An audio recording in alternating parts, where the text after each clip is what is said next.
chances are you've settled a debt before without a single dollar changing hands. And you probably didn't even realize you were using a core principle of Islamic finance. Today, we're diving into the formal rules behind that simple act of just calling it even. It's called the settlement of debts by set-off. Think about it for a second. Let's say you owe a friend 20 bucks for lunch. But hey, they also owe you 20 bucks for those movie tickets you bought last month. What do? What's the simplest way to sort that out? Exactly. No money needs to move at all. You both just agree, hey, we're good, and the debts just disappear. Well, that super simple common sense act actually has a formal name and a pretty specific set of rules in the world of finance. And that process is what's known as a set-off. It's really just a formal way of saying you're clearing the books by using a debt someone owes you to cancel out a debt you owe them. It's an incredibly efficient and honestly just a really smart way to settle accounts. But, okay, how does this actually work when you move past a simple IOU with a friend and into the world of formal financial guidelines? Turns out, it's not always as simple as just saying, hey, we're even. So, according to Sharia standards, a set-off can happen in one of two main ways. It can be mandatory, which means it happens automatically if certain conditions are met, or it can be contractual, where both parties have to actually agree to it. The biggest difference here, the real key, is all about permission. A mandatory set-off, it doesn't need anyone's consent. If the conditions are just right, boom, the debts are canceled out by rule. A contractual set-off, on the other hand, is all about that mutual agreement. And as you can probably guess, for a debt to just be canceled automatically, the rules have to be super strict. But when it's done by agreement, well, there's a whole lot more flexibility. So let's take a look at the conditions for each. Okay, so for a mandatory set-off to kick in, the two debts have to be practically identical, like financial twins. We're talking about the same currency, the same quality, a debt for grade A wheat against another for grade A wheat. And, this is critical, they both have to be due on the exact same day.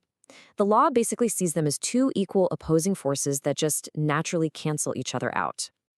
Now, contractual set-off is way more flexible. The absolute game changer here is consent.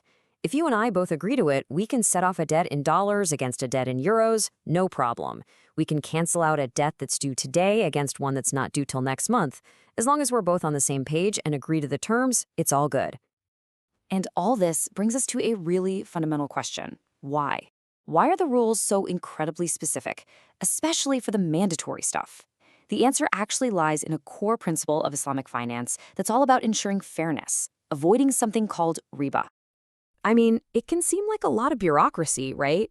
A lot of red tape for just calling it even.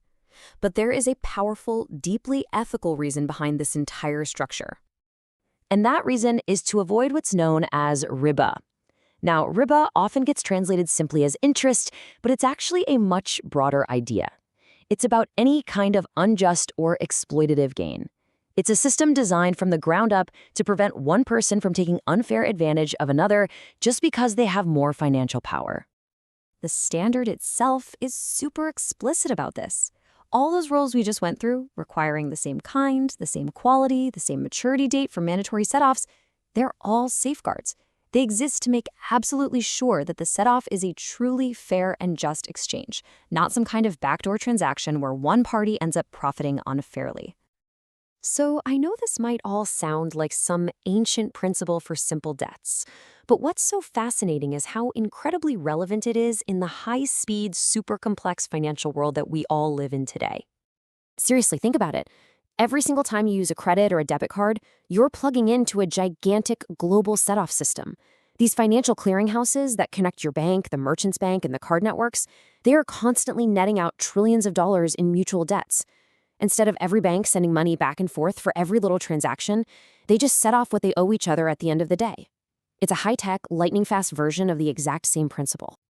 It just goes to show that even in our crazy digital age, the fundamental human need for fairness and transparency in finance is as important as ever. It really leaves us with a fascinating question, doesn't it? As our entire economy becomes more and more automated, how do we make sure that these ancient ethics of fairness are literally embedded in the code that runs it all?